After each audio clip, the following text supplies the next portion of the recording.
hapa madiwani waona hao. Kuna madiwani hapa tumeshawashughulikia hapa kwa sababu ya kuingilia masuala ya migogoro ya ardhi sio wahusu.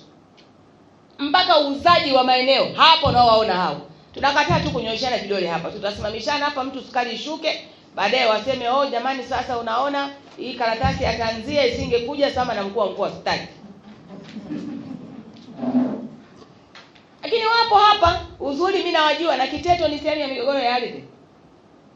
Sasa ukiona sehemu ya migogoro ya ardhi na kata inayokuwa na changamoto ya migogoro ina diwani na ina viongozi, dhahiri diwani huyo pale hatoshi.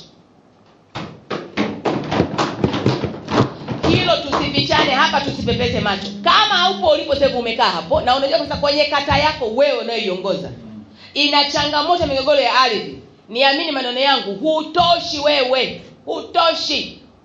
Kwa sababu kama umeshindwa kutatua migogoro kwenye kata yako tu, utatusaidia nini wewe hapa kwenye halmashauri, kwenye wilaya hii utatusaidia nini? Na unapata wapi nguvu ya kusimama kwenye baraza na kutoa sauti yako na kuelekeza jambo ama kwa biashara? Unatoa wapi nguvu hiyo mwanawane? Unatoa wapi wewe? Kata yako tu ya watu 3,000 imekushinda.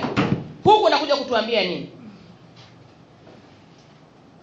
Kwa sababu diwani wewe ndiyo mwenyekiti wa shughuli za maendeleo kwenye kata yako. Ili kata yako ipate maendeleo inahitaji utulivu.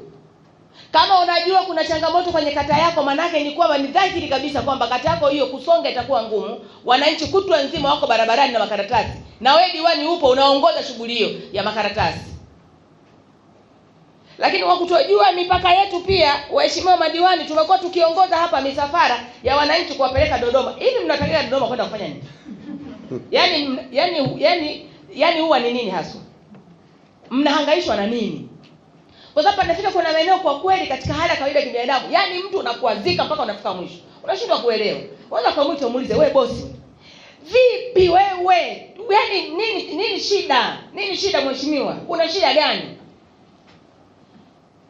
Kwa kuongoza kutafuta simu za viongozi na kupeleka maneno ambayo saa nyingine sio ya ukweli, baada ya waheshimiwa madiwani ndio eneo lao la shughuli. Anakaa miaka 5 kwenye kata yake, hajui kuna shughuli gani. Hakai barazani kupambania fedha ziende kwenye kata yake, shughuli hiyo hafanyi. Anasubiri bwana ikifika mwaka wa mwisho wa uchaguzi sasa